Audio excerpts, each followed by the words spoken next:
श्री स्वामी समर्थ. मैत्रिणींनो, ओन्ली सखी चॅनलमध्ये तुमचे खूप खूप स्वागत आहे. मैत्रिणींनो, हिवाळ्यात कॉटन ज्यूट या प्रकारच्या साड्या खूपच ट्रेंडी असतात. या साड्यांवर कलमकारी प्रकारातले ब्लाऊज खूप छान आकर्षक स्टायलिश लुक देतात.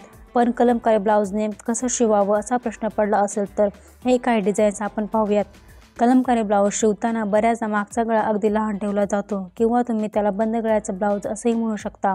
कलमकारी कपडा आणि साधा कपडा असं कॉम्बिनेशन करून असं सुरेख ब्लाऊजही शिवता येतं. हल्ली कलमकारी कपडा आणि त्याच्या जोडला सिल्कचा एखादा कपडा घेऊन त्यावर थोडंसं वर्क केलं जातं. असा ब्लाऊज सिल्कच्या साडीवरही खूप छान दिसतो.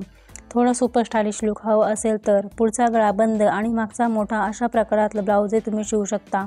हे एक वेगळ्या पॅटर्नचं ब्लाऊज पहा. हल्ली अशा प्रकारच्या मागच्या गळ्यांच्या डिझाईनची खूप फॅशन आहे.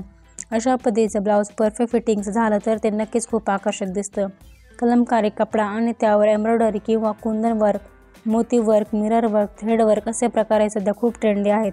अशा पद्धतीचं ब्लाऊज लग्न सराईमध्ये सिल्कच्या साडीवरही खूप छान दिसेल.